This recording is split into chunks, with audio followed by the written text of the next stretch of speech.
Welcome, welcome, welcome. Well, you asked for it, so you're going to get it.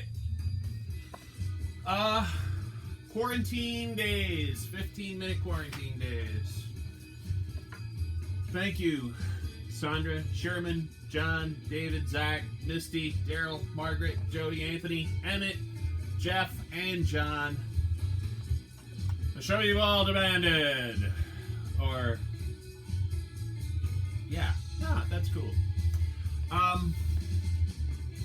So our first little buddy there is the French FT-17. That's a World War I tank that saw service up until 1940 when it was obliterated in the Low Countries in France by the Panzers of the Nazi army.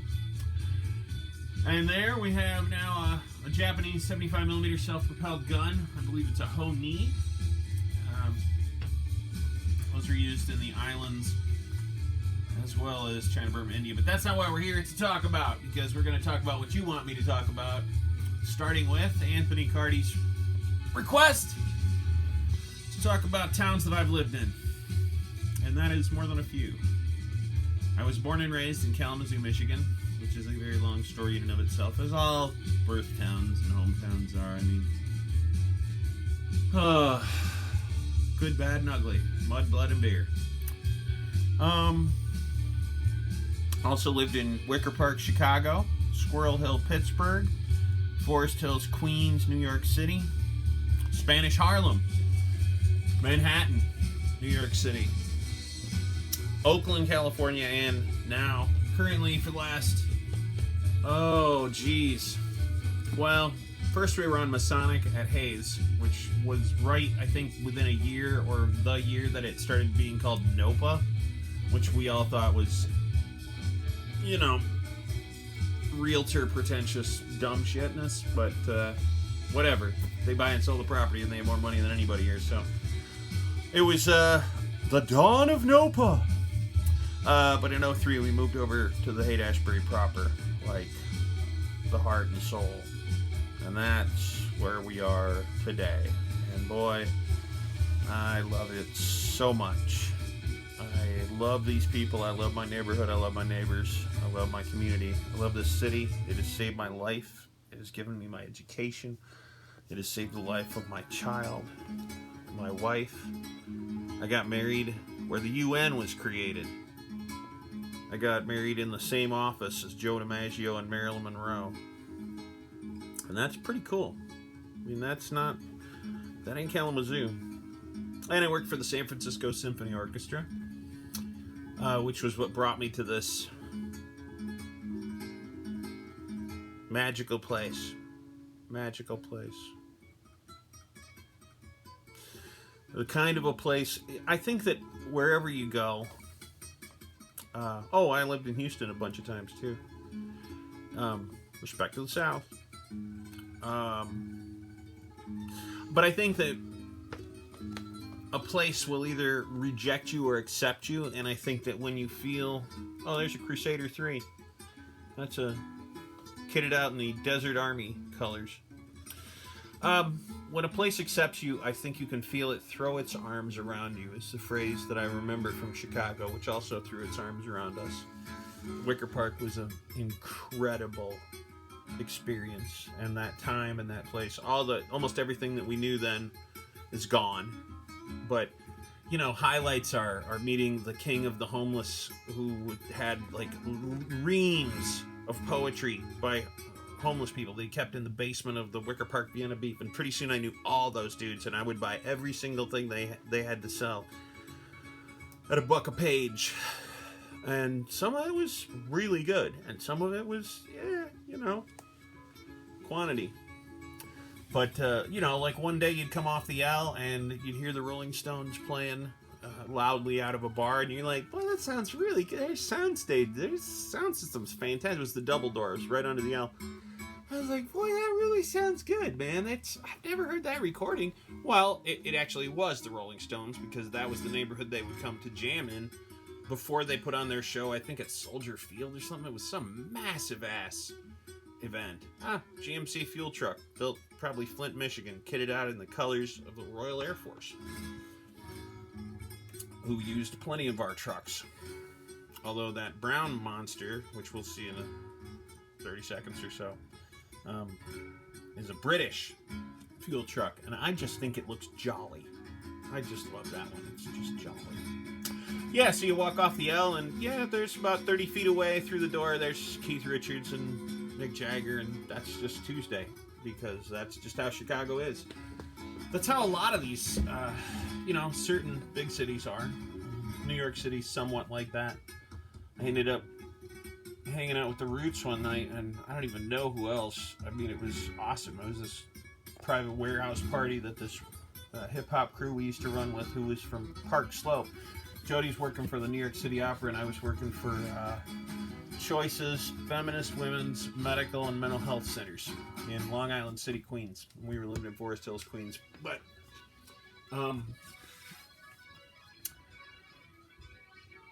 so, big ups, Brooklyn, forever, Park Slope, y'all are real.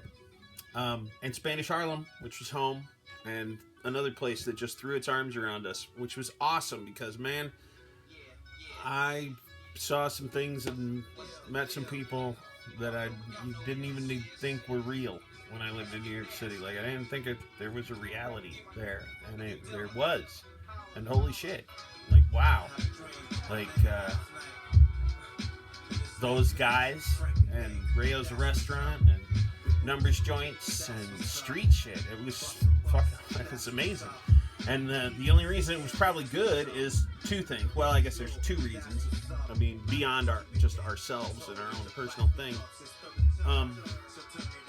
One, when we were looking at the place, the old lady who sits on the stoop on the corner of the block, and there's one on every block in New York City, I assure you, whether you see her or not is up to your perceptions, not her absence. She played our license plate number in the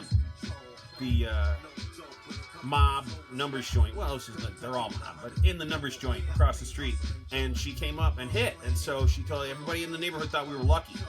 So the entire time we lived in New York City, in Spanish Harlem, we had a parking spot in front of our building every single night. Like, there was never a night we didn't get us, like, it would just sit there and wait for us. Like, that was just how it was. Like, New York City is a place of invisible hands that work at all times for or against you, depending on who you are, how you roll, and how you come at people, I think.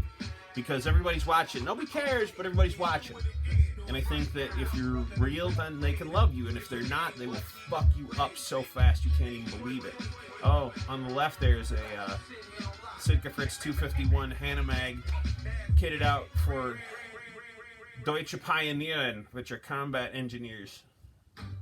And we're looking at right now a Chiha Japanese light tank, which would most likely have seen service on the island of Peleliu, where we absolutely shot holes in them like you can't even believe. The Marines knocked out, I think, they launched an attack across an air base, and it was like 22 tanks, and we knocked out 16 in the first, 3 minutes. Like, they suck. But the one coming up is seriously probably the best all-around tank of the Second World War. But you'll see that in a second. So anyway, so New York City, yeah. And it does seem weirdly appropriate to talk about. Chitty chitty bang bang. I love me some polka. Oh, I love me some polka. That's very New York City. You could go straight from, awesome hip-hop into polka. Within 3 blocks. You can do that in Detroit, too. So much up to the D. Go Red Wings till I die.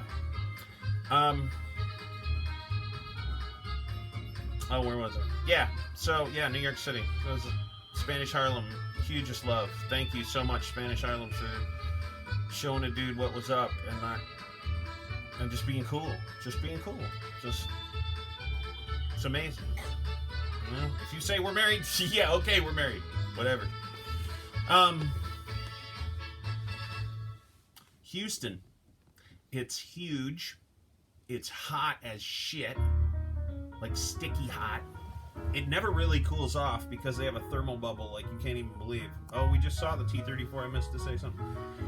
But that is a Woody wagon that has been custom modified and painted and kitted out by my dad to look historically exactly like a photo he got from the Desert Army the Desert Air Force, 40 to 42, Royal Air Force. And he modified that Matchbox. I think it's a Hot Wheels.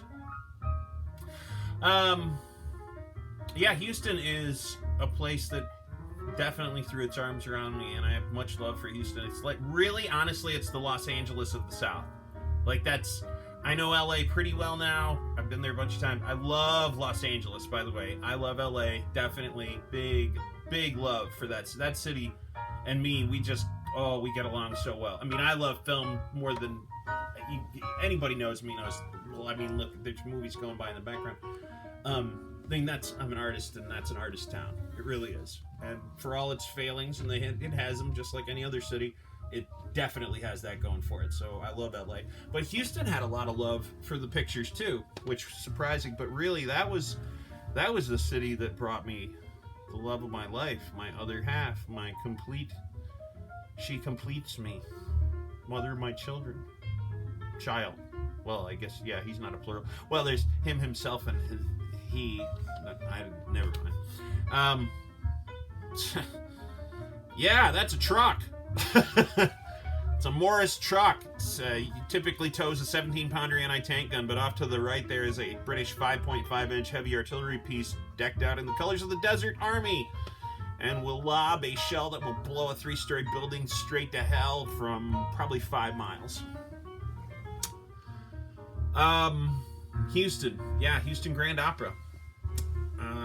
That was where I went when I left Kalamazoo. That was where I began my life fully as an artist, and went the first place I sold art, the first fine arts organizations I worked for, the Alley Theater and the Houston Grand Opera, where I walked into an interview and was told that I had to put the Houston Grand Opera first. If the Alley Theater hired me, well, hey, yeah, that's okay, but you know that if we give you this job, you're loyal to us first. We own you. And I was like, okay. And that lady turned out to be my wife. So I thought that was kind of poetic and real and funny in retrospect. I didn't know it at the time. I thought, wow, boy, she's something. And then, and she thought, he's wearing a leather jacket in all black in the middle of the summer in Houston. Must be insane. I like it. What kind of guy does that? Like, what? He's a leather jacket? Like, really? Like a for real leather, like a Ramones biker jacket? Yup. Fuck yeah. And boots? Yeah. And there's an M7 Priest 105mm self-propelled gun kitted out in the colors of the Desert Army also, although that is from the Tunisian campaign, almost certainly. So it bears the red-white stripe, the back flank. And actually, me and the missus have crawled all over